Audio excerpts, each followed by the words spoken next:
La Contrahistoria.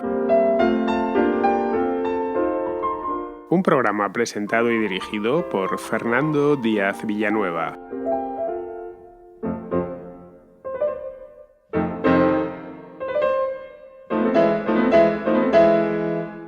México no fue siempre una república.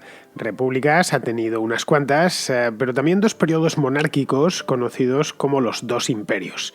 El primero de ellos nació con el mismo país, nada más conquistar la independencia, allá por el año 1821, y el otro, el segundo, 42 años más tarde, cuando el país acababa de dejar atrás una época calamitosa en la que perdió la mitad de su territorio básicamente a manos de los Estados Unidos.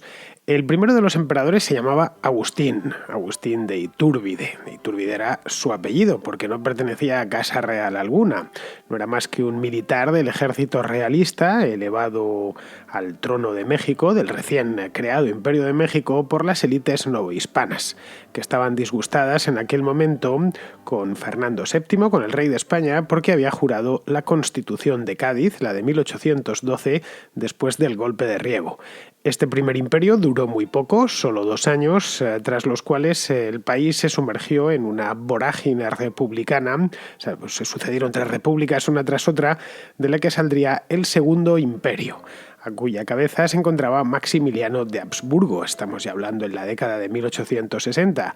Este Maximiliano de Habsburgo era un archiduque austriaco protegido por Napoleón III de Francia, y reinó algo más, no mucho más, eso sí, reinó algo más de 3 años y trató de ser un buen emperador, pero sus aliados, empezando por el propio Napoleón III, pronto le abandonaron y le dejaron a su suerte y terminó su reinado de un modo un tanto abrupto. Muy bien, pues hoy en La Contrahistoria vamos a hacer un recorrido histórico a través de estos dos imperios y, por supuesto, de sus dos emperadores.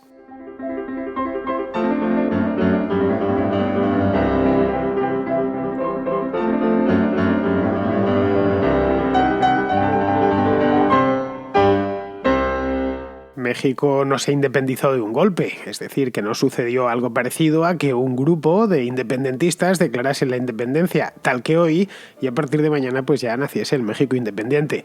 No fue nada de eso, fue un proceso bastante largo que consumió pues más de 10 años, sí, 11 exactamente.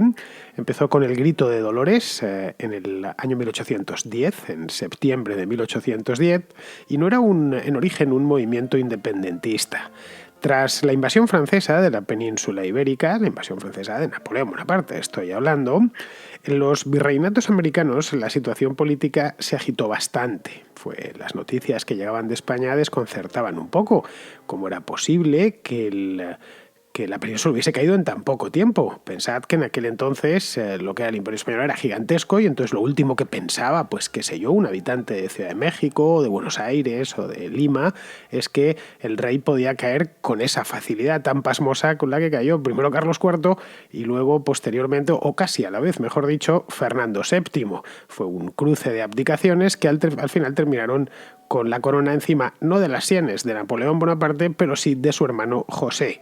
Los virreinatos además eran lugares muy tranquilos, muy pacíficos, sitios en los que realmente nunca pasaba nada grave, o casi nunca. A diferencia de la España peninsular, donde se guerreaba desde siempre, pues llevaban siglos guerreando con los franceses, con los ingleses, con los portugueses, con quien fuese, con los piratas berberiscos, con los turcos. En América reinaba la paz, o en casi toda América reinaba la paz. Salvo los puertos del Caribe, las ciudades no estaban amuralladas en la América española.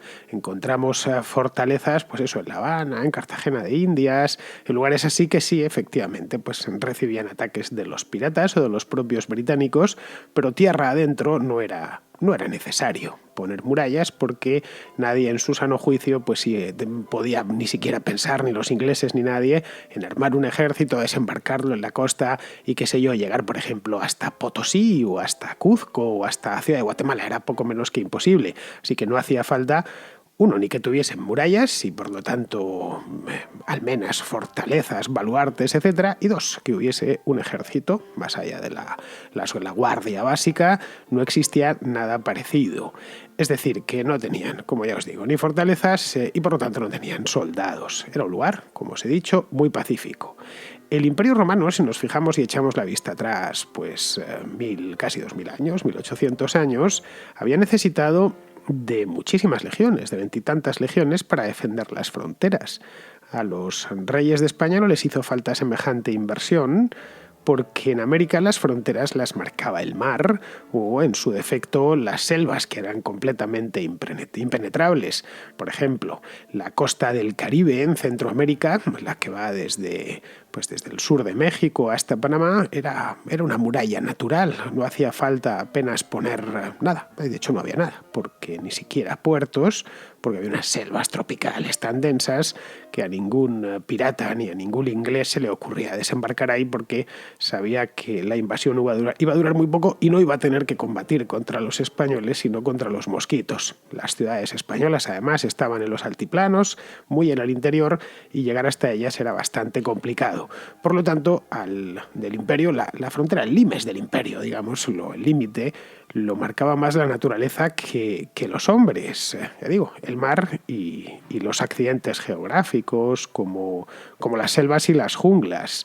De hecho, solo en muy pocos puntos realmente es donde el imperio estaba no puesto en jaque, pero sí tenía algunos problemas. Un ejemplo pues era el extremo sur de la Capitanía General de Chile, o el norte de la de Nueva España, que eran puntos conflictivos. En el sur de la Capitanía General de Chile es donde los soldados del rey pues tenían que pelearse, o mejor dicho, de la Capitanía General de Chile tenían que pelearse contra los indígenas locales, y lo mismo sucedía en el norte de Nueva España, lo que es actualmente pues básicamente el estado de Texas en los Estados Unidos.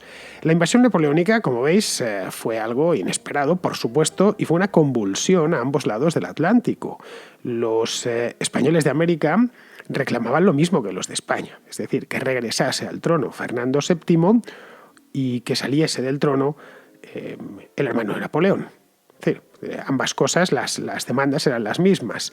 Había por un lado, una sensación de lealtad hacia la corona, y por el otro lado, pues se tenía, especialmente las élites virreinales, entendían que Napoleón había traído la Revolución Francesa, y la Revolución Francesa a esas élites no les gustaba nada. No sabemos a ciencia cierta qué se dijo en aquel grito de Dolores. No tenemos ni idea porque no quedó grabado. En 1810 todavía no había sido inventado el micrófono ni los discos de cilindro. Se inventarían a finales del siglo XIX, pero no se habían sido inventados todavía, y no había nadie debajo apuntando exactamente lo que dijo. Hay varias versiones, eso sí, y todas coinciden en que el cura, Miguel Hidalgo, que fue quien dio el grito de Dolores, se dirigió al pueblo de Dolores, que está en Guanajuato, de hecho ahora se llama Dolores de Hidalgo, dando vivas a la religión, lógico, era sacerdote, a Fernando VII y a la Virgen de Guadalupe. A partir de ahí los gritos más o menos tienen sus variaciones, pero vienen a ser todos muy parecidos en este aspecto. Bien, este grito de Dolores, proferido por el cura Hidalgo, por Miguel Hidalgo Costilla, lo que hizo fue encender una chispa, o sirvió como chispa de un incendio que consumió a todo el virreinato durante varios años. Es decir, que estalló una guerra civil entre los propios novohispanos. Había dos líneas de fractura que partían el virreinato. No es que hubiese solo dos bandos, la cosa era algo más complicada. Estas líneas se entrecruzaban. Por un lado, los que ansiaban la independencia de España y los que preferían mantenerse leales al rey. Esa es la primera y creo que la más sencilla de entender. Y por otro, los partidarios del liberalismo y los partidarios del absolutismo. Esta última fractura se reprodujo también en la propia España peninsular, entre afrancesados, que eran partidarios de traer la Revolución Francesa a España, y legitimistas, que defendían a capa y espada el absolutismo y consideraban que tenía que volver Fernando VII, sí, pero tenía que volver porque iba a ser un rey absoluto. Como digo, son dos fracturas que se entrecruzaban porque también lo sabía, que eran liberales o de simpatías liberales, pero a su vez tenían lealtad a Fernando VII, tanto en América como en la propia España. Si os fijáis, ambos ponían a a Fernando VII a la cabeza de su causa. Es decir, eso en los primeros compases de la Guerra de Independencia de México y del resto de los países hispanoamericanos no se puso en duda en ningún momento. Vayamos donde vayamos, vemos que todos consideraban que Fernando VII era el rey legítimo y no tenían en principio intención alguna de romper con él. En lo que hoy es México, las élites criollas estaban a favor del absolutismo. Prácticamente en toda América estaban a favor del absolutismo, eran los beneficiarios de ese orden social, eran los terratenientes, etc. Y también las altas jerarquías eclesiásticas identificaban el absolutismo con el orden social que les beneficiaba, del que por lo tanto eran partidarios de él. Los acontecimientos en la península se pusieron lógicamente de su lado, es decir, si los españoles conseguían liberarse del yugo francés, eso significaba que Fernando VII volvería y Fernando VII entendían que iba a ser un rey absolutista. Al menos eso es lo que pensaban en México. En España era al contrario, en la España peninsular, quiero decir. Estaban convencidos que una vez volviese Fernando VII iba a aceptar la Constitución de 1812. Como veis, la cosa era bastante más difusa de lo que parece. No es tan sencillo mirar al pasado, no es tanto tiempo, son solo 200 años, pero hoy se ve de una manera mucho más maniquea. Y si pudiésemos viajar al año 1812 o 1813, tanto a España como a América, pues veríamos que la cosa no es tan fácil, o desde luego no tan fácil como pensamos a 200 años después. Bien, Fernando VII terminó regresando al trono después de la Guerra de la Independencia, que habían tenido que librar los propios españoles con ayuda de los británicos, y nada, pues regresó a España tranquilamente, en principio a gobernar o a reinar como un rey constitucional.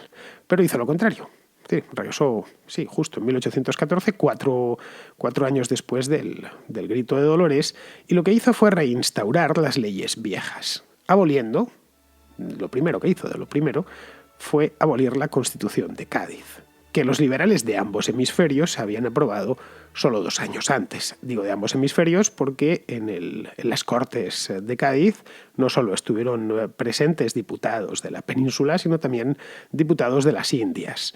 Los independentistas mexicanos fueron derrotados, esos del Grito de Dolores, se abrió esa guerra civil que os acabo de decir, y las aguas pues más o menos volvieron a su cauce. Es decir, para el año 1815 los independentistas habían sido prácticamente derrotados.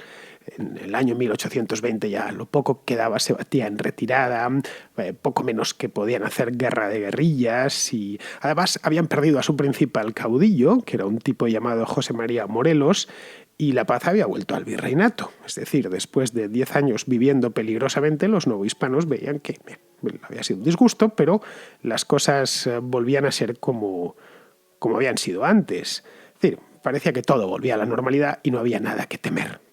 Tras 10 años de enfrentamiento civil, el virreinato de Nueva España, que era uno de los lugares más prósperos del mundo, todo hay que decirlo, pues retornaba a la senda de la normalidad, la prosperidad y el comercio. Nueva España estaba muy bien situado, servía de engarce entre la América del Norte y la del Sur, y además entre el Atlántico y el Pacífico. Del virreinato de Nueva España dependía, por ejemplo, la isla de Cuba, pero dependían también las islas Filipinas. Luego, ser virrey de Nueva España era ser un tipo francamente poderoso y se hacían grandes negocios en la propia Nueva España.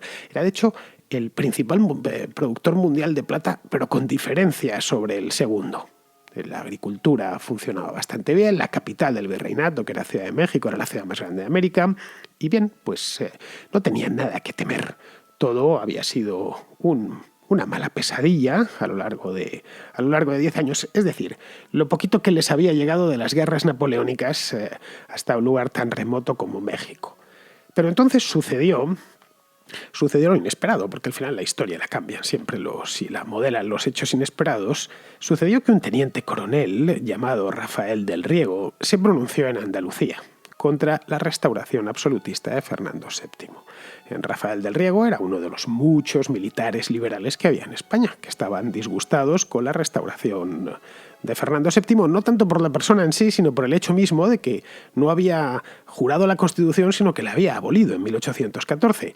Y esto habían pasado ya 6 años, veían que la cosa no tenía solución, estaba realmente España partida en dos, digo España y todos los que eran españoles. En aquel momento, como ya os decía, la otra fractura, aparte de la puramente nacional, la de que se vayan los franceses, estaba la ideológica, que esa duraría muchísimo más tiempo en cicatrizar esa herida. Bien, pues Rafael del Riego se levantó al ejército contra Fernando VII, no para echar al rey, sino para que jurase la Constitución de 1812. Y se salió con la suya. Fernando VII tuvo que jurar la Constitución 2 meses después. Las noticias no tardaron en llegar a América. Estaba ya en esta época, pues la cantidad de barcos que circulaban en una y otra dirección del Atlántico era bastante grande. Y allí las élites novohispanas no recibieron las noticias llegadas desde España con excesiva alegría, de hecho con ninguna. Es decir, que aceptaban a Fernando VII si era un rey absoluto, nada más. Pero si juraba la Constitución liberal, no le aceptaban, no tenían ningún interés en tener un rey liberal. Así que a partir de 1820 en Ciudad de México volvieron a proliferar las intrigas políticas en forma de conspiraciones de salón, que es como al final las élites siempre conspiran. Pues bien, en esos conciliábulos acordaron proclamar la independencia. Es decir, no había esto, ya no tenía solución y no veían además que Fernando VII pudiese volver de nuevo al absolutismo y a las leyes viejas, por lo tanto la única salida que les quedaba era separarse. Pero claro, no para pasar a una república liberal, esa no era la idea, sino constituir Nueva España como un nuevo reino, a cuya cabeza barajaron colocar en un primer momento a un infante de España.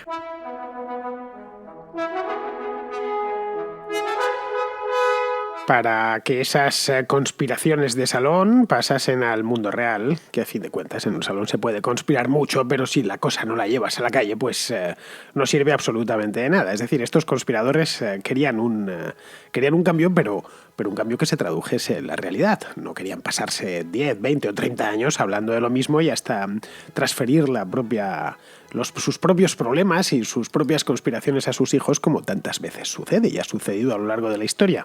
En este caso querían resolverlo rápido.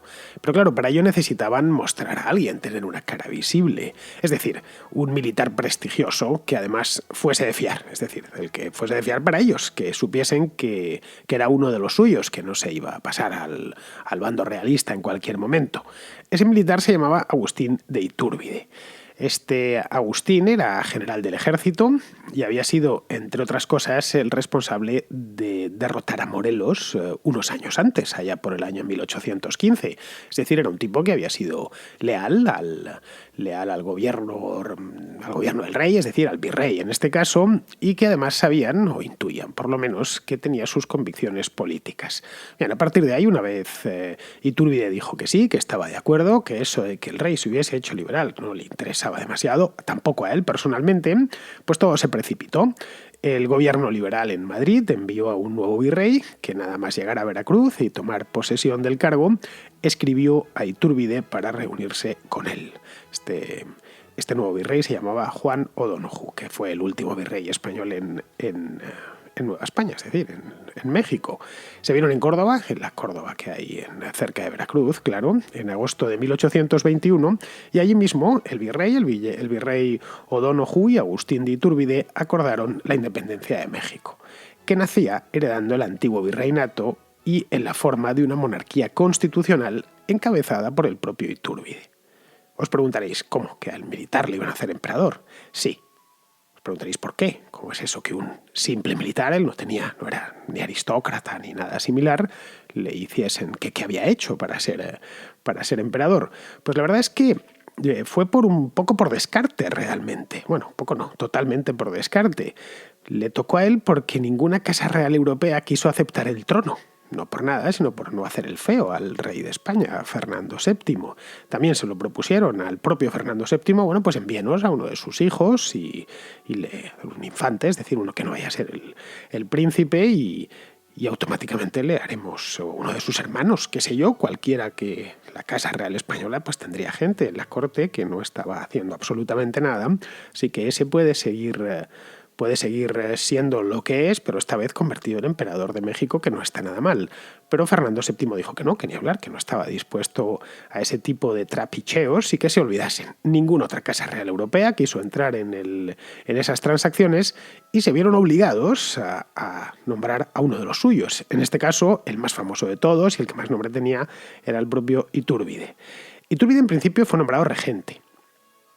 No fue nombrado de entrada emperador. Anunció un plan de que iba a ir la cosa para que los novohispanos se tranquilizasen, que no iban a padecer una revolución, ni desórdenes, ni una guerra. El plan fue el plan de Iguala, que contemplaba 3 garantías. Y de estas 3 garantías habría un ejército, el ejército trigarante, así se llamaban, que se encargaría, pues eso mismo, de garantizarlas, las garantías. La primera garantía era la independencia de México, que era ya segura. La segunda, el monopolio del catolicismo. México no haya otra religión, sino que no toleraría ninguna otra religión que no fuese el catolicismo. Y el tercer punto, la tercera garantía, era la unión de todos los novohispanos, sin importar dónde hubiesen nacido. Claro, en Nueva España había españoles peninsulares y españoles del lugar, o que habían llegado de otros virreinatos, por lo tanto, que habían nacido pues, en Perú, o en el Río de la Plata, o en Nueva Granada, y podían temer que, claro, al no haber nacido allí les terminasen echando. Bien, el plan de Iguala garantizaba que todos, a partir de ese momento, iban a pasar o se convertían en mexicanos. Es decir, que los españoles no se fueron, simplemente pasaron a ser mexicanos. Nada más. Lo digo porque a veces, especialmente en la historiografía, más que en la historiografía, en el habla popular de muchos mexicanos, habla cuando los españoles se fueron. No, los españoles nunca se fueron, se quedaron allí y hoy son pues los tatarabuelos de los que se quedaron allí, que fue la inmensa mayoría, son los tatarabuelos de los mexicanos actuales. Es decir, que no se expulsó a nadie. Más allá, pues, evidentemente, de los militares de alto rango, y debería haber sido el virrey en principio, pero es que el virrey O'Donoghue, murió en Ciudad de México ese mismo año, creo que fue en el mes de octubre de 1821, poco después de proclamada la independencia, y eso sí, le enterraron bien, le enterraron con honores en la Catedral de Ciudad de México. Luego se demostraba que no había odio ni nada parecido, que había sido un divorcio pactado y en buenos términos. Claro, como a pesar de las gestiones que estaban haciendo, Iturbide todavía era regente, para conseguir un rey en Europa, esas gestiones no fructificaban, pues en el año 1822, unos meses después de proclamada la independencia, se reunió el Congreso y decidieron que el monarca sería el propio Iturbide, bajo el nombre de Agustín I. Y así es como nacía el primer imperio mexicano, solo unos meses después de declararse la independencia. El primer imperio mexicano era gigantesco. Si buscáis por ahí un mapa os quedaréis sorprendidos. Tenía casi 5 millones de kilómetros cuadrados. Iba, para que os hagáis una idea, desde Oregón, es decir, pues casi en lo que es hoy Canadá, hasta Costa Rica. Vamos, que era mucho más grande que los Estados Unidos de la época y también era más rico que los Estados Unidos de la época. Tenía, eso sí, una población similar. Para que os hagáis una idea, os doy unos números que son estimaciones, porque en aquel entonces los censos pues, no son tampoco al 100% de fiar. Pero vamos, en el estado de la población del Reino de Nueva España, que se había hecho en 1810, fue el último censo que se hizo en tiempos del virreinato, se contaron 6.200.000 habitantes dentro de todo el virreinato. Pues bien, ese mismo año el censo de los Estados Unidos contó, en 1810, insisto, 7.200.000, 1 millón de habitantes más. En 1810 la ciudad de Nueva York tenía unos 96.000 habitantes, Filadelfia unos 53.000 y Boston unos 33.000.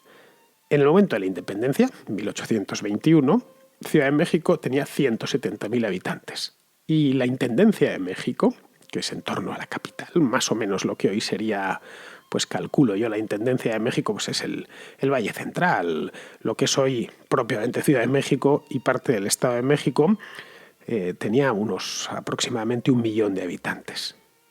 El Imperio Mexicano nacía, como podéis ver, con muy buenos augurios. Era un lugar, como os he dicho antes, bastante rico, poblado, gigantesco en cuanto a extensión, podía expandirse y crecer todo lo que le viniese en gana, pero a pesar de ello el imperio de Agustín I, duraría poco.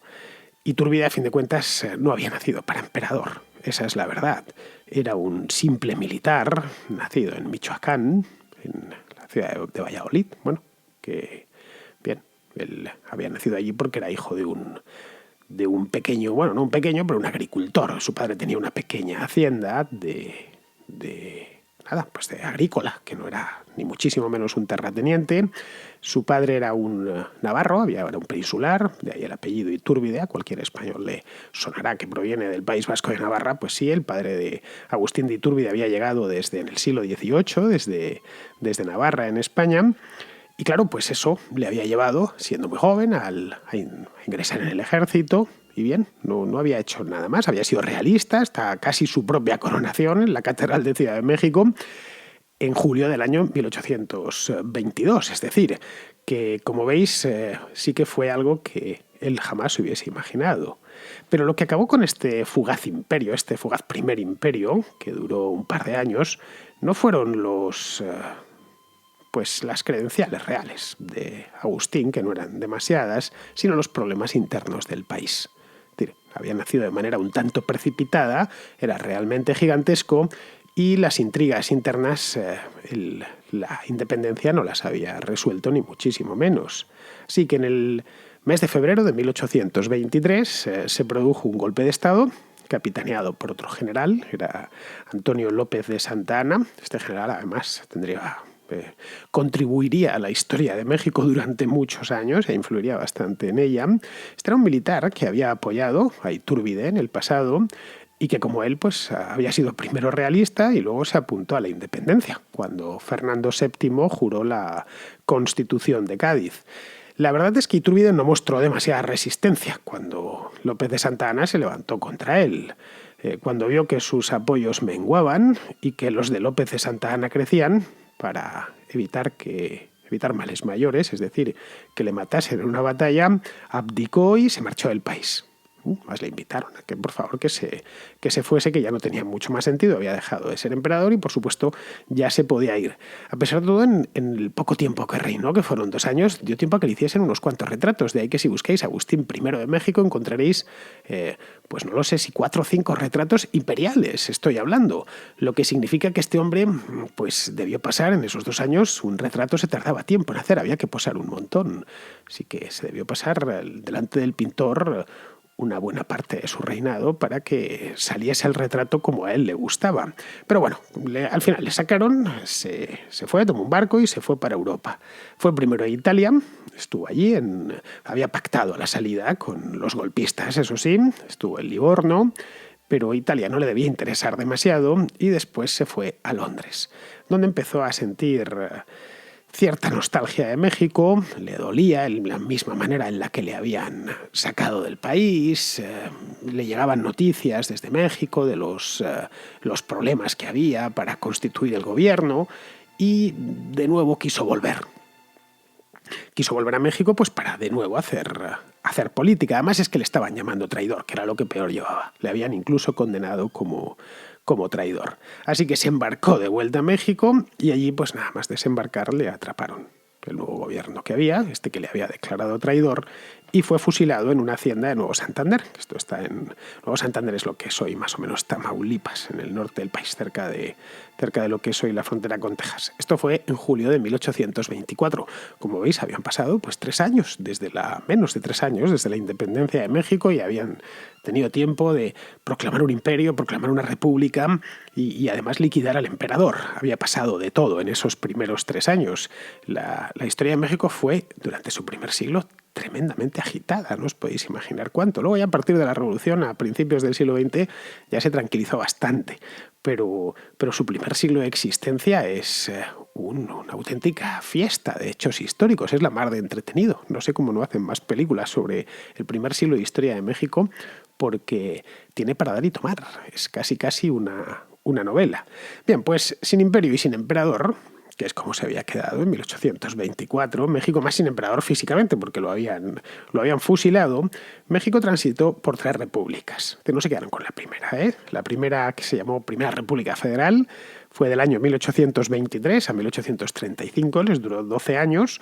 Luego vino una república llamada centralista, que fue de 1835 a 1846, y luego una Segunda República Federal, que fue del año 1846 al año 1863.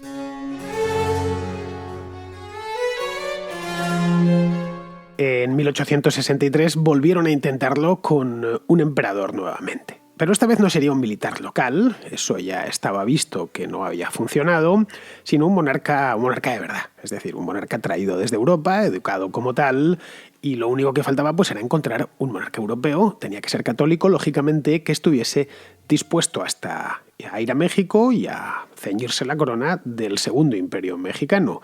La situación del país en aquel entonces, en 1863, era realmente mala. No tenía nada que ver con la del año 1821. En los 42 años que habían transcurrido desde la independencia, el país se había desangrado en guerras civiles, golpes de Estado, conflictos internos y guerras en el exterior. También había tenido, y esto yo creo que es lo que terminó de precipitarlo todo, había tenido que guerrear contra Estados Unidos en el norte. Los Estados Unidos le birlaron pues algo así como la mitad de su territorio. Pero no solo los Estados Unidos, de aquel México, primer imperio mexicano, que era inmenso, que os decía antes, había quedado muy poquito, había quedado menos de la mitad. Poco después de la proclamación de la Primera República Federal, la que sucedió al primer imperio, al de Agustín de Iturbide, se separó Centroamérica, que había formado parte del primer imperio mexicano. Bueno, Centroamérica primero se constituyó como una federación y a partir del año 1838 se dividió en varias repúblicas, que son las actuales Guatemala, Salvador, Honduras, Nicaragua y Costa Rica. Os preguntaréis por Panamá. Panamá todavía no había nacido. Le faltaban 40 años para nacer y es que además Panamá no había pertenecido al virreinato de Nueva España, sino al de Nueva Granada. Formaba parte en aquel entonces de Colombia.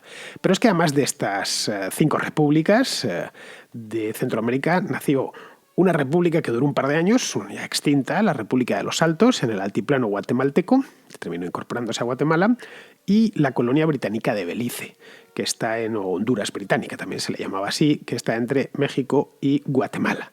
De la antigua Capitanía General de Guatemala, de tiempos del virreinato, solo Chiapas permaneció en México. El resto, todo hacia abajo, se habían constituido pues, un rosario de repúblicas e incluso una colonia inglesa. Pero el golpe fuerte no llegaría por el sur, eso más o menos lo asumieron ya a mediados de la década de 1820. El golpe de verdad llegaría años más tarde, cuando Texas y California se separaron formando sendas repúblicas independientes. Estas repúblicas, que habían sido pobladas paulatinamente por colonos llegados desde Estados Unidos y por lo tanto de habla inglesa, estos colonos los había promovido activamente el gobierno mexicano. A través de una figura, de figuras como lo llamaron empresarios, el más famoso de todos fue el padre de Texas, Stephen Austin, pues estos colonos traían gente llegada desde Virginia, desde Massachusetts, que se establecían en territorio mexicano. Claro, se sentían cultural y espiritualmente más unidos con los Estados Unidos que con México. Digamos que lo que habían hecho los presidentes de México era meter poco menos que al enemigo en casa. Y al final estos mismos colonos terminaron formando su propia república, sus 2 repúblicas, la de Texas y la de California, que cuando hubo problemas, ¿qué hicieron? Pues ponerse bajo la protección del gobierno de Estados Unidos. Terminarían por lo demás integrándose en ellos y conformando lo que son hoy los estados de Texas y de California. De ahí también nacieron estados como el de Arizona, o estados como el de Nuevo México, o estados como el de Oregón, es decir, y parte del estado de Colorado, y de Nevada, que habían formado parte antes de Nueva España y después posteriormente de México. Claro, el país estaba muy endeudado a causa de las guerras continuas, tanto las guerras interiores como las guerras exteriores. Eso lo había consumido. Cuando se terminó la guerra con Estados Unidos, que fue en 1848, pues le sobrevino otra guerra, la Guerra de la Reforma, que consumió los últimos recursos, las últimas reservas que le quedaban al país. Es decir, debían dinero a todo el mundo. Básicamente a que habían pedido prestado para estas guerras. Básicamente le debían dinero en grandes cantidades a Francia, a España y al Reino Unido. Benito Juárez, que era el presidente en aquel entonces de la República, decidió que no iba a pagar. Es decir, que suspendió pagos, que no podía pagar e informó a sus acreedores que el país declaraba la bancarrota. Y esto ocasionó que Francia, España y el Reino Unido se reuniesen en Londres para formar una alianza y enviar un ejército a México a cobrarse la deuda personalmente. Sí, bien, no nos quieres pagar, pues nada, iremos allí, invadiremos el país y entonces no te quedará más remedio que pagarnos. Estamos hablando del año 1863, las cosas se hacían en aquel entonces así, hoy sería algo impensable, pero en aquel entonces les parecía de lo más normal. Cuando Juárez se enteró de estos acuerdos de Londres entre Francia, España y el Reino Unido, se echó para atrás, dijo, caray, que me invaden el país y esto me va a costar a mí el gobierno. Aseguró que iba a hacer lo posible para pagar, pero que andaba muy escaso de efectivo, que no tenía literalmente, que el país lo había gastado todo en las guerras de los años precedentes y no podía pagar, pero que su intención, desde luego, era pagar, que no era propiamente una suspensión de pagos definitiva, que era, en todo caso, una suspensión de pagos temporal.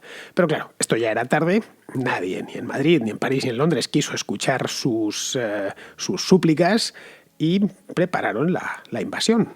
Sí que en diciembre de 1861 el gobierno de Isabel II de España envió una flota bastante grande, 19 buques de guerra, a Veracruz. Tomaron la ciudad sin ningún tipo de resistencia y esperaron allí a que llegasen los franceses y los británicos, cosa que hicieron un mes después. Os preguntaréis por qué llegaron antes los españoles y estaban igual de lejos. Bueno, es que en aquel entonces no estaban igual de lejos. Los españoles tenían una base naval en La Habana, cosa que franceses y británicos tenían que enviar sus flotas desde la propia Europa. Bien, esto ocasionó de nuevo una crisis nacional de primera categoría. Había nada más y nada menos que 3 ejércitos extranjeros en Veracruz, dentro del país, y se dirigían a Ciudad de México a cobrarse las deudas. Esto, en un lugar donde acababa de ceder la mitad de su territorio a otra potencia extranjera, pues era bastante grave. Juárez perdió muchísimos apoyos en el Congreso, pero consiguió sobrevivir por solo un voto. Lo sometió a votación, a ver que si le daban una oportunidad más de tratar de dialogar con los representantes españoles, británicos y franceses para, con unas promesas y unos anticipos, conseguir quitárselos de encima y que embarcasen de nuevo y volviesen a Europa. El Congreso mexicano le creyó por poco, ya digo, por solo un voto, y acto seguido pues buscó un arreglo diplomático a esta crisis, dirigiéndose primero al representante español, que era con el que se podía entender en su lengua madre. El representante español era Juan Prim, que luego posteriormente era un héroe de guerra en España, más posteriormente llegaría a ser presidente del gobierno, es decir, primer ministro de España. Bien, esto todavía no había sucedido, faltaban 10 años para esto. Juan Prim, de hecho, terminaría trayendo a un rey de España, a Amadeo I, y no llegó a estar con él pues porque le mataron en el año 1870. Pero bueno, no cambiemos de tema. El hecho es que estaba Juan Prim allí, era ya un héroe, pero todavía no el héroe que terminaría siendo.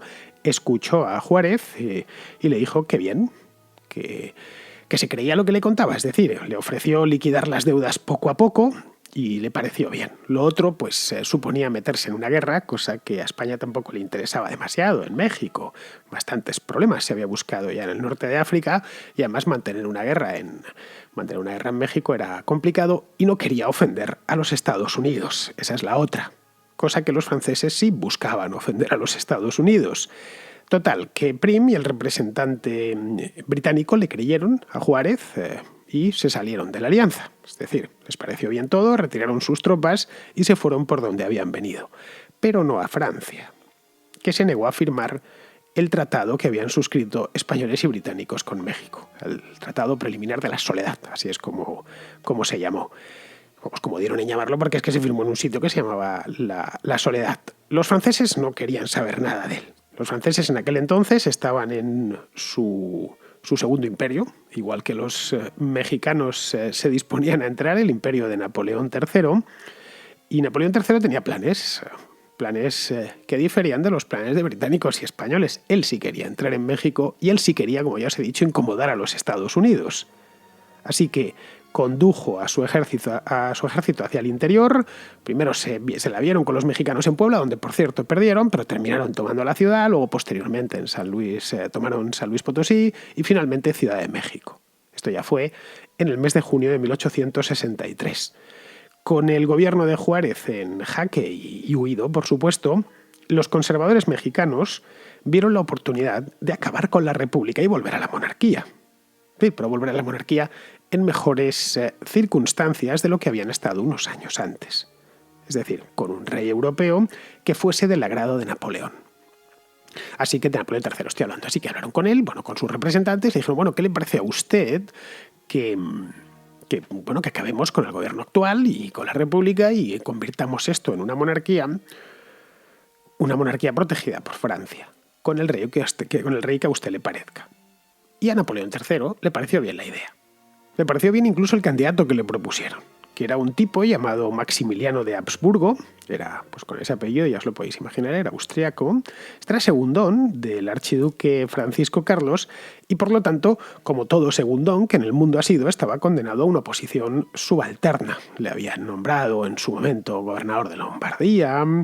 También había estado dirigiendo la flota austrohúngara, que tampoco era una cosa muy grande. Es decir, que México era para él un regalo, un gran regalo, pero completamente inesperado. Bueno, tan inesperado que ni siquiera sabía hablar español. No se lo habían enseñado en el colegio porque no lo veían necesario que un archiduque austriaco hablase español. A fin de cuentas, su vida iba a discurrir entre Austria, Hungría y el este de Europa. Efectivamente, el español allí no sirve de demasiado. Lo que se había aprendido, y lo hablaba al parecer bien, uno de sus ayudas de cámara, al parecer el principal era húngaro, y tuvo que aprender a toda velocidad a aprender el castellano. No le quedó otra. Luego, además que tenía ya cierta edad, no era un crío de 16 años, tenía 31, y todo lo más que había estado haciendo, nunca había tenido labores de gobierno más allá de puramente regionales, y había estado dirigiendo la Marina Imperial, que tenía la base en Trieste, la Marina Imperial Austrohúngara. La Marina Imperial Austrohúngara no era gran cosa, no era la Marina inglesa ni nada similar, por lo tanto, no era un hombre que estuviese especialmente estresado, como os podéis imaginar. Vamos, que lo último que había imaginado ese hombre en su vida era convertirse en emperador de un país tan lejano y tan desconocido como México.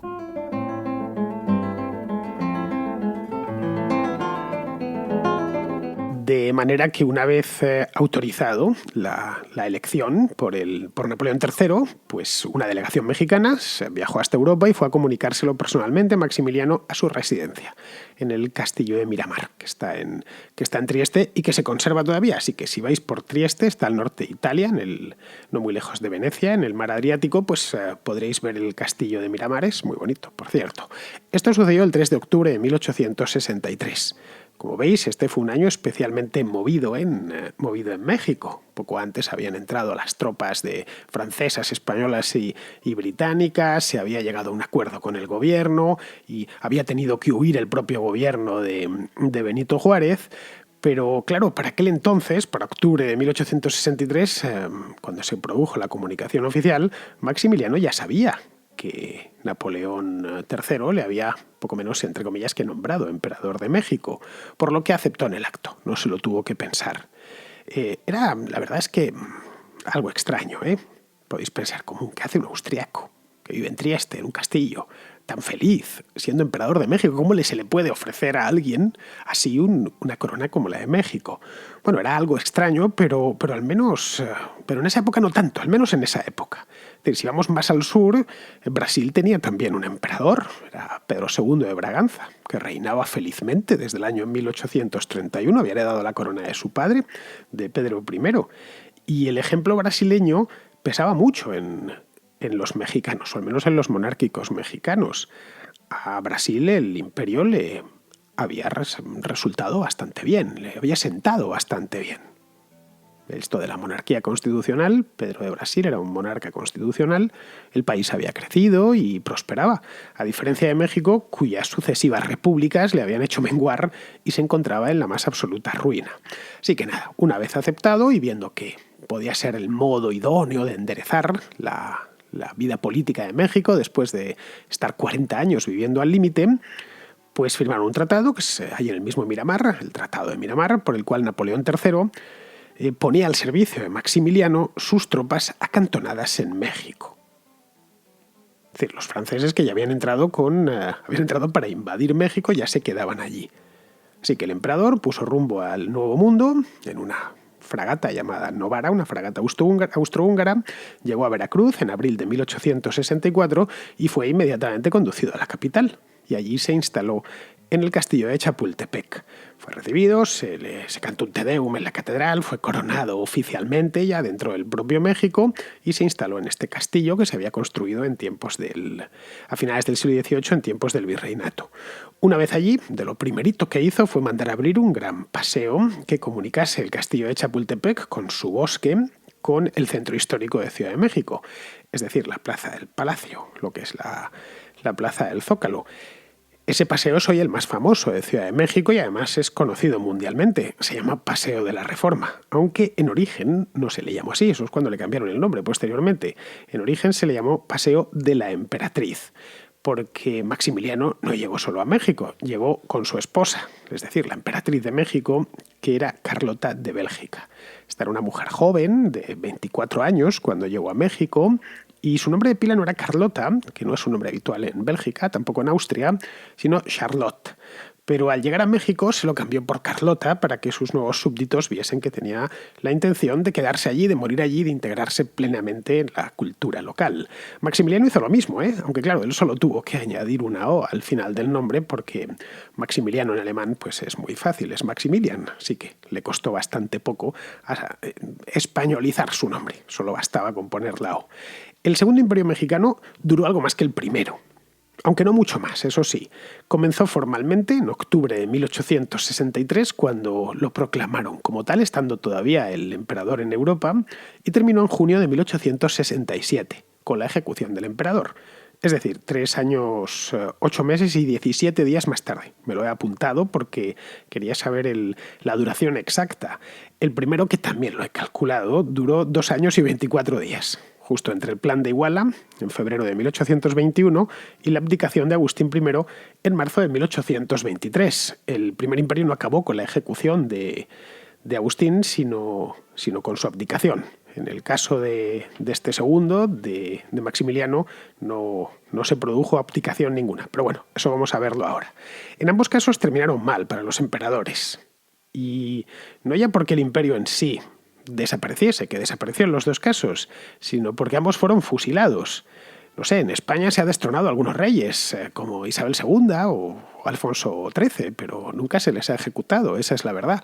Cuando siempre se habla de los franceses como el único pueblo que ha guillotinado al rey, yo creo que deberíamos pensar más en los mexicanos, que fusilaron a 2 reyes en el lapso de 40 años.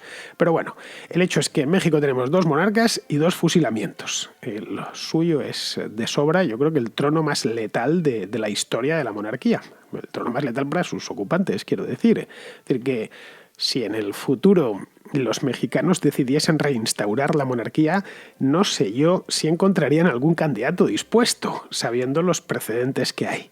Bien, pues en este tiempo, ya digo, 3 años y 8 meses, algo menos realmente, porque Maximiliano no llegó a México hasta el año 64, pues la verdad es que en tan poco tiempo poco se puede hacer. Menos aún si tenemos en cuenta que la reinstauración monárquica tenía partidarios, unos cuantos, especialmente los conservadores y los obispos, la alta jerarquía eclesiástica, pero también tenía infinidad de detractores. Es decir, la llegada de Maximiliano no había acabado con los republicanos, ni muchísimo menos. Y eso lo pudo comprobar el propio Maximiliano y la emperatriz Carlota, cuando, nada más desembarcar en Veracruz, observaron cómo la recepción popular era bastante fría.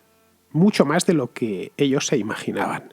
Desembarcaron allí, de la fragata Novara, y pensaron encontrarse pues al pueblo poco menos que festejando que llegaban. Efectivamente, encontraron al alcalde, encontraron a las dignidades locales, celebrándolo, pero el pueblo, los veracruzanos, o la mayor parte de veracruzanos, no les dieron una bienvenida especialmente cálida, y eso les hizo sospechar. Luego, debieron pensar, claro, no nos han visto nunca, quizá nos cogerán cariño con el tiempo, es decir, tendremos que hacernos querer.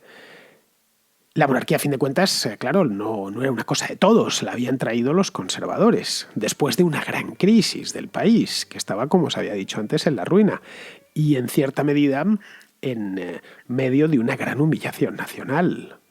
Es decir, con Maximiliano de Habsburgo, México pasó a ser un protectorado francés de facto, con un monarca austriaco. Es decir, tanta sangre derramada para eso. Volvían a estar como en tiempos del virreinato, con la diferencia de que el rey de España no tenía tropas destacadas en Nueva España, porque no le hacían falta, como os he dicho antes, mientras que los franceses habían desplegado un ejército de 40.000 hombres que seguía en México, que además un ejército que tenía que pagar el propio México, el propio gobierno mexicano, a razón de 1.000 francos por soldado al año. Luego, aparte de eso, tenían que liquidar la deuda, creo que eran como 300 millones de francos o casi 300 millones de francos que debían. Esa deuda que había dado lugar a la intervención de unos años antes. En fin, todo esto con un interés del 3% anual. Todo esto se quedó en un tratado que el propio Maximiliano tuvo que firmar. Era el precio a su trono. Yo sinceramente creo que México nunca ha caído tan bajo como entonces, ¿eh? Es decir, los Estados Unidos acababan de quitarle la mitad del país por el norte y el resto pasó a orbitar en torno a Francia y a los delirios imperiales de Napoleón III, que en buena medida ni siquiera era un rey de verdad, era poco menos que un aventurero. Pero bueno, la verdad es que no resiste esto de México en comparación con la suerte que corrió Canadá, que fue conformándose como Estado independiente poco a poco, pero sin revoluciones, ni guerras intestinas, ni golpes de Estado. Y claro, sin romper completamente con su pasado, que era lo que habían hecho los mexicanos desde el mismo año 1821. Bien, entre medias, en esos 3 años, entre su llegada a Veracruz y su fusilamiento, pues quedó ahí el desdichado reinado del más desdichado aún Maximiliano de Habsburgo, que a pesar de todo quiso ser un buen emperador, ¿eh? Es decir, no quiso pasar a la historia. Quiso terminar su reinado en la cama, y de viejo. No pensó en ningún momento o quizá lo pensó, pero quiso conjurar esos pensamientos con los actos. Es decir, quiso ser emperador de todos los mexicanos y no solo de los que le habían traído, de los conservadores, que le habían ido a buscar a Trieste y le habían ofrecido allí en su palacio, donde vivía divinamente por lo demás, le habían ofrecido la corona mexicana. Y para empezar, como quiso ser el rey de todos los mexicanos, pues dio por buenas las reformas que había hecho Benito Juárez poco antes.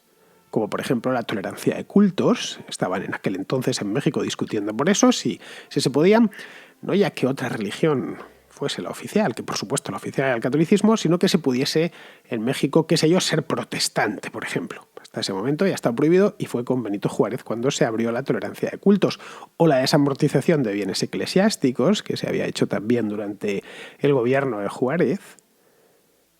Pues un año después de ser coronado, ya había puesto en marcha este hombre, que no dominaba ni mucho menos todavía el español en condiciones, pues había puesto en marcha muchas reformas. Había promulgado algo parecido a una constitución, la llamó el Estatuto Provisional del Imperio, era, ya digo, una especie de constitución de carácter liberal, eso sí. Llegó incluso a ofrecer a Benito Juárez ser ministro en su gobierno. Le ofreció la cartera de justicia. Pero claro, Benito Juárez, que era un hombre orgulloso, no aceptó. Bueno, yo soy republicano, la llegada de este hombre me ha costado salir y ponerme a la defensiva como para que encima ahora acepte ser ministro suyo. El hecho es que, con o sin Juárez, Maximiliano estaba decidido a hacer reformas liberales y modernizadoras dentro de México. Es decir, en cierto modo, a continuar por la senda del gobierno anterior.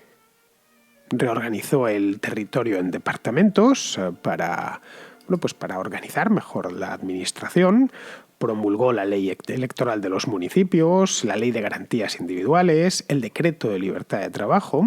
Este decreto era importante porque declaraba a los peones indígenas, les declaraba como trabajadores libres y extinguía las deudas que tuviesen con los terratenientes. Claro, tanta reforma no sentó bien entre quienes le apoyaban, que eran precisamente esos mismos terratenientes a quienes estaba fastidiando con sus reformas y la jerarquía de la Iglesia Católica, a quien había prometido en origen que iba a acabar con la desamortización, pero que luego no lo hizo.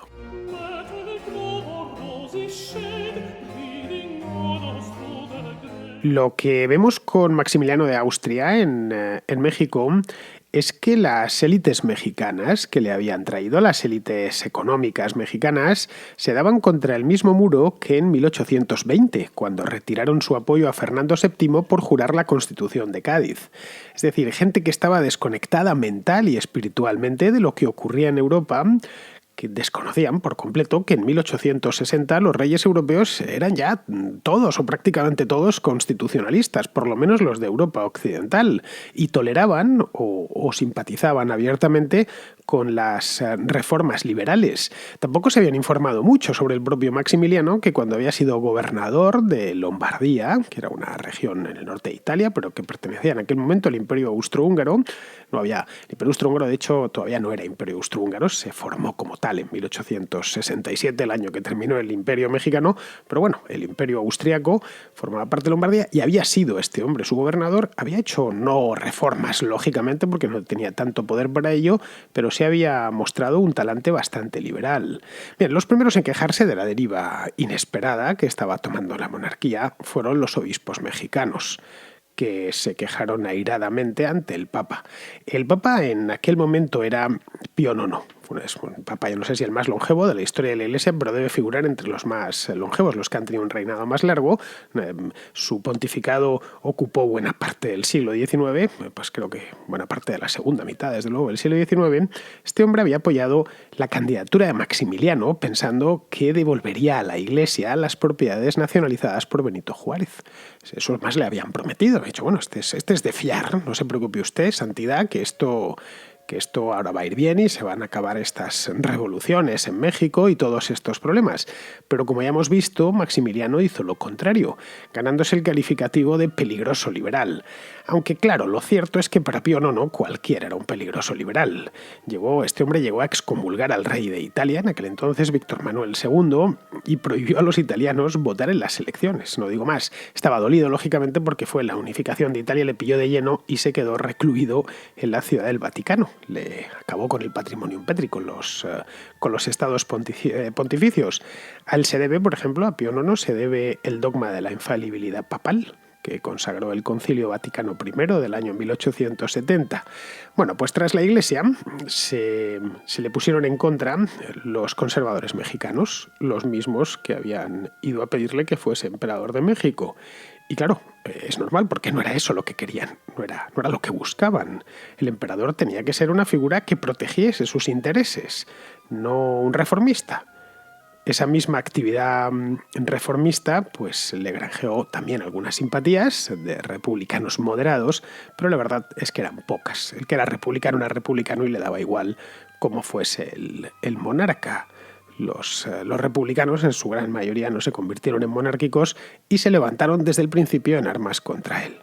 A los republicanos, aparte de los que ya había en el país, que eran muchos, les apoyaban los Estados Unidos, que no deseaban tener al sur una marioneta, el emperador de Francia. Estados Unidos había visto la jugada, claro, de Napoleón III, así que tenían su propia agenda. Texas y California estaban recién anexionadas y podía darse el caso, podía producirse una reversión. Hoy nos parece una cosa imposible que Texas salga de los Estados Unidos o California. No es del todo imposible, podría suceder, pero claro, es realmente difícil, pero en aquel entonces no era tan difícil de pensar, todavía no tenían ni siquiera el estatus de Estado federado y acababan, ya digo, de ser incorporadas a Estados Unidos. Por lo tanto, temían que si México se recuperaba y recibía ayuda directa desde Europa, pues quizá se lanzaban a la reconquista de Texas, de Arizona, de California. Estados Unidos en 1865 no era lo que soy, no era la gran potencia que soy, era un país mucho más pequeño y bastante más débil, recién salido además de una guerra civil. Es decir, que tenían motivos de peso para temer y sacar cuanto antes a Maximiliano del trono mexicano. En Europa, entre tanto, que era en principio quien más le defendía, Napoleón III, pues al emperador de los franceses se le acumularon los problemas. Italia y Alemania se estaban unificando en aquel momento y eso tenía consecuencias directas sobre la propia Francia en su mismo solar nacional, no en el otro lado del mundo. La consecuencia más directa era que el ascenso de la Prusia de Guillermo I pues, amenazaba directamente a Francia.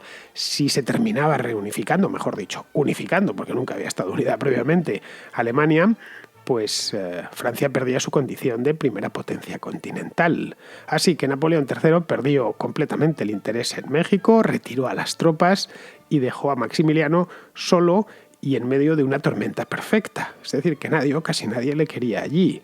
quien debía defenderle ya le había dado la espalda, y los republicanos de Juárez crecían en número y además estaban apoyados por los Estados Unidos, que acababan de terminar su guerra civil, tenían dinero, tenían un montón de armas que se habían quedado guardadas en almacenes al final de la guerra y no había ningún problema en transferírselas a sus aliados mexicanos. Tira, en ese momento a Maximiliano solo le quedaba abdicar y regresar a Europa. Más o menos lo mismo que había hecho Agustín I 40 años antes. Los últimos franceses en abandonar el país, del contingente francés, se ofrecieron a llevarle, el general francés, a llevarle de vuelta. Pues oiga usted, majestad, abdique, deje que esto siga como estaba y usted se viene con nosotros, le dejamos en Europa y se vuelve usted a su casa. A fin de cuentas es un aristócrata austriaco, es un archiduque, de hambre no se va a morir. Pero el emperador se negó.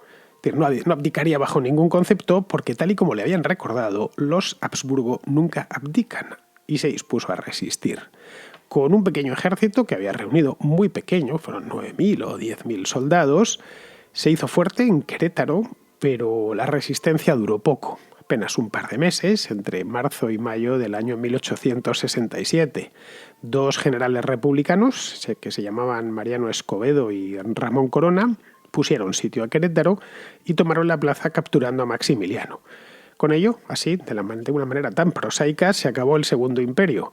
El presidente de la República reinstaurada ordenó que se le fusilase. Allí mismo, además, en Querétaro, después de un juicio sumario en el que no se le dio ni siquiera la réplica.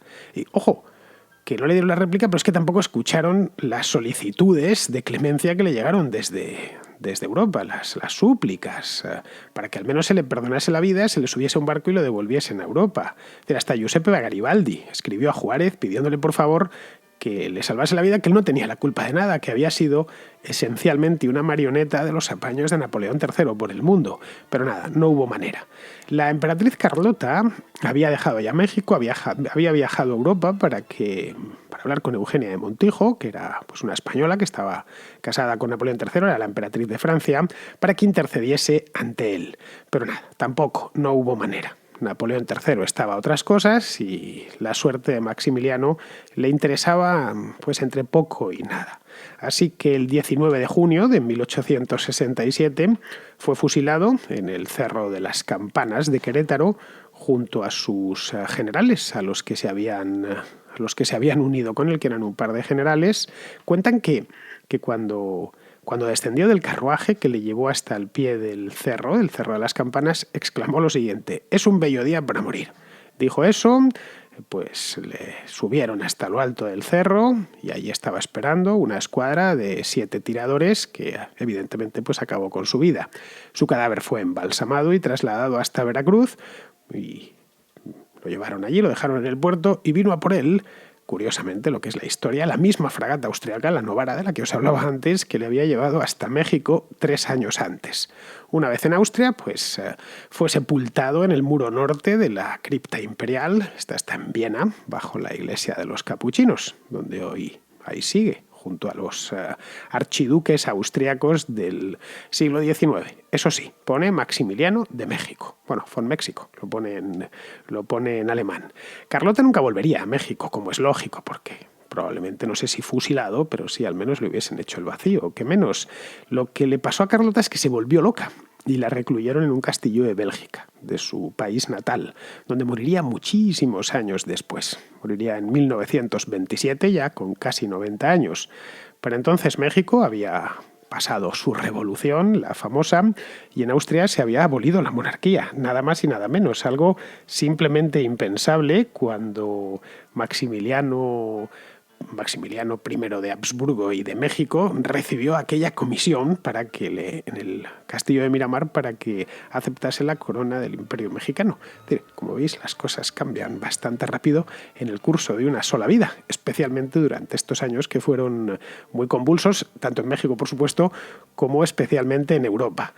Y bien, se despidió de este ingrato mundo ya mucho después de la derrota de Austria en la Segunda Guerra Mundial, y su figura pasó a ser uno de los objetos favoritos de los novelistas. Es decir, la figura de Carlota y su triste destino ha dado lugar a algunas novelas, como Noticias del Imperio, del mexicano Fernando del Paso, que estuvo aquí, esta novela, hace, no sé si 1 o 2 años, en la contraportada, quiero decir, estuvimos comentándolas, me la envió un oyente mexicano, pero también Carlota de México tiene una obra de teatro, tiene incluso una ópera.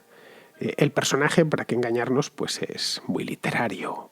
Un emperador romántico, idealista, que llega a un país remoto y convulso por las guerras civiles y trata de reformarlo, pero no lo consigue y terminan fusilándole en un cerro al alba.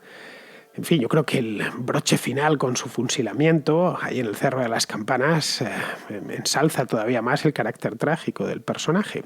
Pero bueno, el hecho es que México, después de esta experiencia, nunca más volvió a ser una monarquía, se restableció la República y unos años después del fusilamiento de Maximiliano llegó al poder Porfirio Díaz, que gobernó con mano de hierro, pues casi como un monarca durante 35 años, hasta ya el estallido de la Revolución Mexicana, a la que le dediqué una contrahistoria hace ya bastante tiempo, una contrahistoria en 2 capítulos.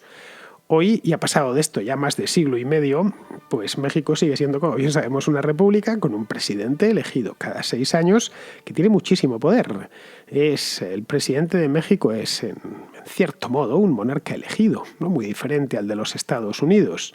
De los 2 imperios, los mexicanos, lógicamente, guardan recuerdo.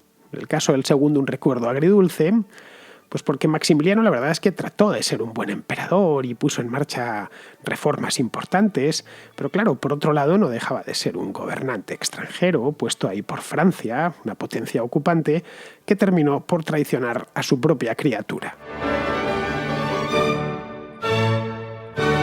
Pues tras este viaje por la historia de México que hemos hecho hoy, vamos a pasar ahora al contrasello, donde los oyentes plantean sus dudas y sus reflexiones históricas. El contrasello. El espacio de ruegos, preguntas y reflexiones de la contrahistoria. Empezamos con Rafa de Málaga, que nos propone el siguiente tema. Al hilo de tu último podcast sobre la caída de Berlín, y lo mencionas de forma breve, a mí me gustaría que se pudiera hablar en una contrahistoria de todos aquellos alemanes que cayeron en el territorio que hoy ocupa Polonia y ocupa Ucrania y la Bielorrusia, y que fue de aquellos, y otros países de Europa del Este sobre todo, y que fue de todos aquellos alemanes, cómo sufrieron la deportación. Y sería, yo creo, que un tema interesante, porque ha sido, yo creo, que algo muy silenciado después de la guerra mundial, todos los desmanes y todo el periplo que podrían haber pasado esta gente. Ya sé que es un tema complicado, porque no creo que haya muchas fuentes sobre ello, y estaría bien, la verdad, a ver qué te parece. Un saludo y enhorabuena por tu programa, que no me pierdo una. Bueno, Rafa, fuentes sí que hay en alemán, lógicamente, porque el tema les pilla muy de cerca. Fue uno de los mayores movimientos de población de la historia. De hecho, es el mayor movimiento de población de la historia de Europa, completa. Porque, al otro lado del río Oder había decenas de millones de alemanes residiendo desde hacía siglos. Había ciudades alemanas muy importantes, como era Königsberg, la ciudad de Kant, no te digo más, la propia ciudad de Danzig o Breslavia, que se llamaba Breslau para los alemanes, ahora está en Polonia y se llama Wrocław, que tenían población alemana en muchos casos desde la Edad Media. Luego, además, a lo largo de la Segunda Guerra Mundial, los propios alemanes se habían establecido muchas colonias de alemanes en la Polonia ocupada, en Bohemia, lo que es hoy la República Checa. Así que al redibujarse las fronteras, tras los acuerdos de Potsdam, esos alemanes tenían que marcharse, porque esos territorios pasaban a formar parte de otros países que tenían que ser étnicamente puros, es decir, de Polonia, de la Unión Soviética y de Checoslovaquia. Así que en total unos 14 millones de personas abandonaron las regiones del este para asentarse en la Alemania ocupada por los aliados, es decir, lo que luego posteriormente sería la República Federal de Alemania y la República Democrática Alemana. Muchos directamente habían huido antes, ni siquiera hizo falta que los expulsasen por temor al Ejército Rojo, del que, lógicamente, temían una venganza por lo que habían hecho antes los soldados alemanes en Rusia, y otros fueron expulsados y reubicados en el oeste, en un momento además en el que el país se encontraba en una situación muy complicada. Se moría literalmente de hambre las dos Alemanias.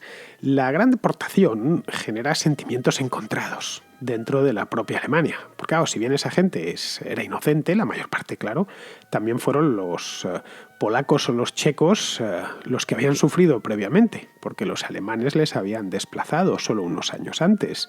Así que tanto la República Federal de Alemania como la RDA se la envainaron, no podían hacer otra cosa, cogieron a los recién llegados y miraron hacia adelante.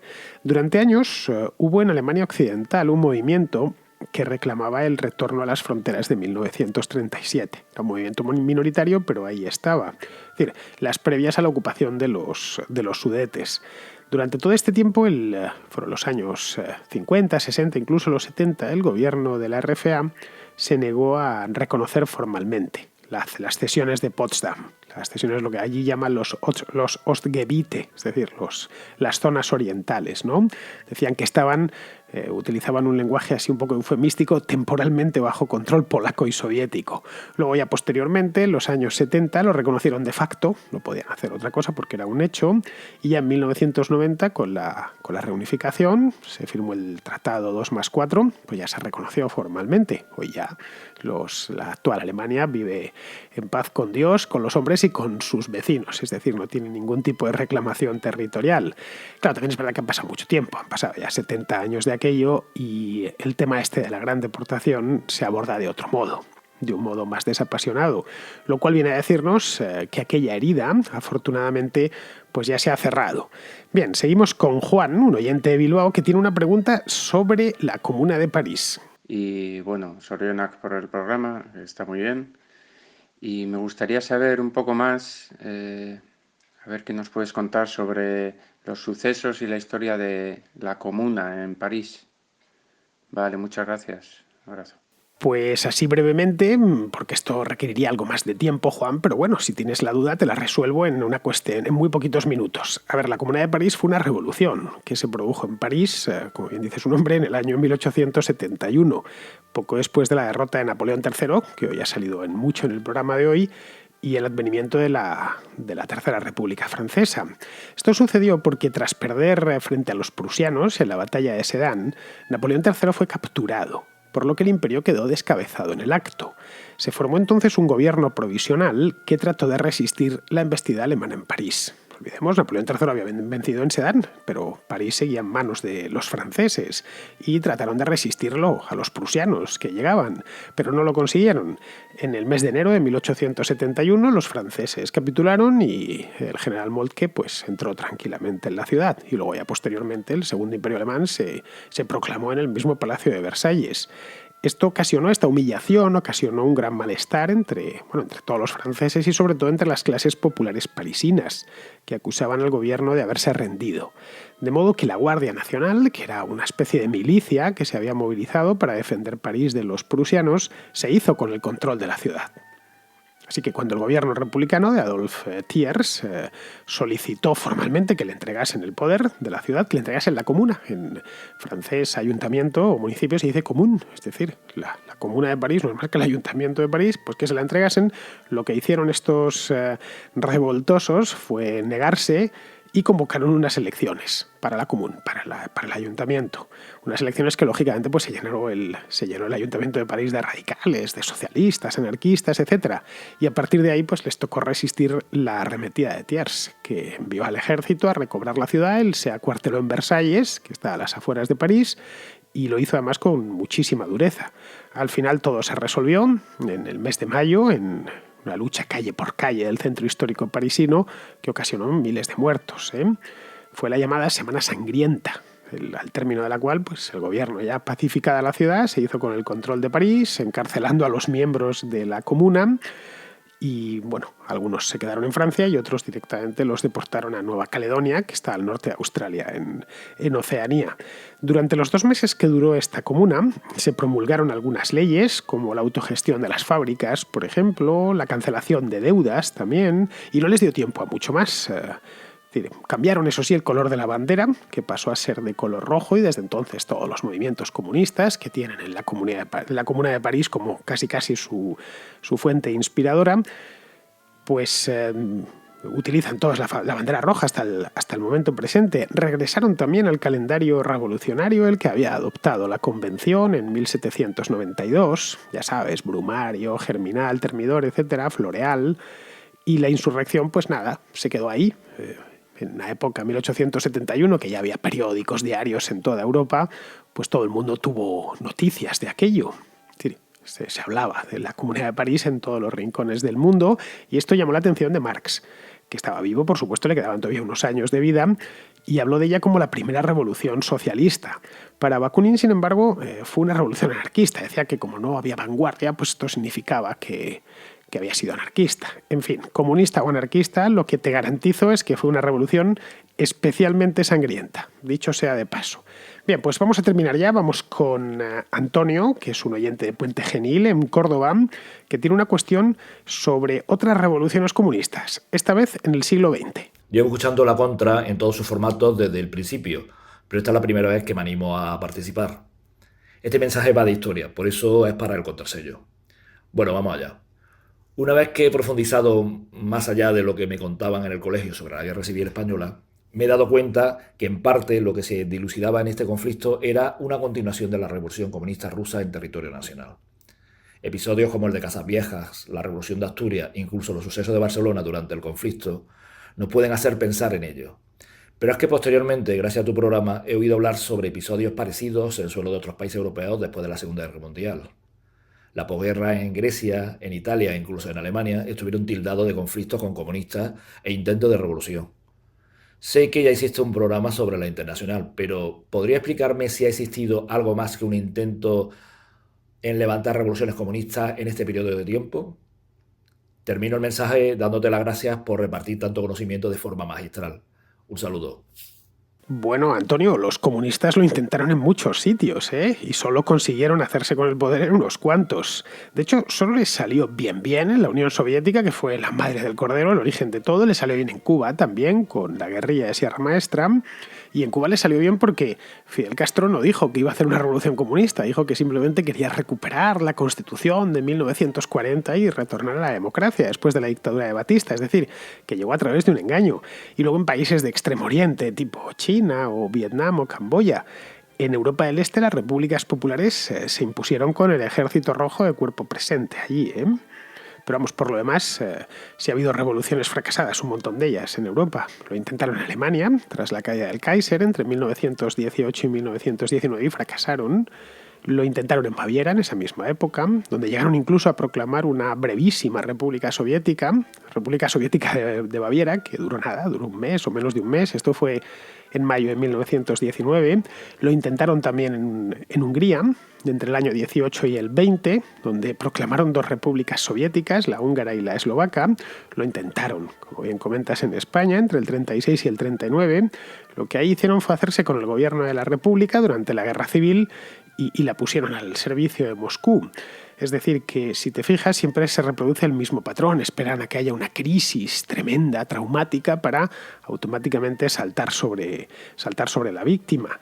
En Italia nunca se llegó a producir una revolución comunista digna de tal nombre, aunque estuvieron cerca, especialmente tras la Primera Guerra Mundial, como en otros países, fue el llamado Bienio Rosso, y después de la Segunda Guerra Mundial, pero se consiguió estabilizar la situación. Luego ya, después de la Segunda Guerra Mundial, aparte de Italia, trataron de hacerse con el gobierno en Grecia, lo que desencadenó una guerra civil de 3 años, del 46 al 49, que también perdieron. En Europa, de hecho, solo, como ya te he dicho, les salió cuando el ejército rojo estaba presente en el país y, por supuesto, el gobierno estaba en sus manos. Si no, realmente las revoluciones comunistas casi se pueden contar por fracasos. Muy bien, pues con esto, queridos amigos, termina la contrahistoria de hoy. Ya sabéis, mañana tenemos, pues creo recordar que mañana tenemos, contraportada, porque hicimos la semana pasada, pues lo estoy mirando ahora mismo tenemos contraplano. La contraportada contraportada. No, contraportada. Hicimos Los Odiosos 8 en el contraplano de la semana pasada. Por suerte tenía el ordenador encendido. Bueno, pues mañana, ya sabéis, contraportada, pero en la Contracrónica. Muy bien, pues si os interesan los libros, ya sabéis, aquí os espero mañana. Hasta mañana, amigos.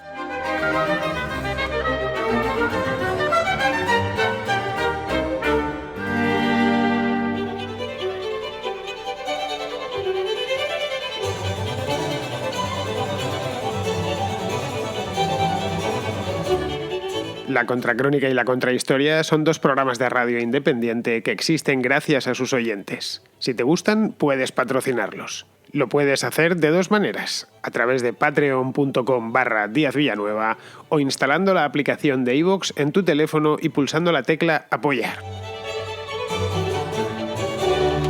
Solo por ser patrono podrás escuchar El Contrapunto, un programa musical distinto a todos los demás. Pero, sobre todo, hazte patrón para que la Contracrónica y la Contrahistoria se sigan emitiendo por los siglos de los siglos. Amén.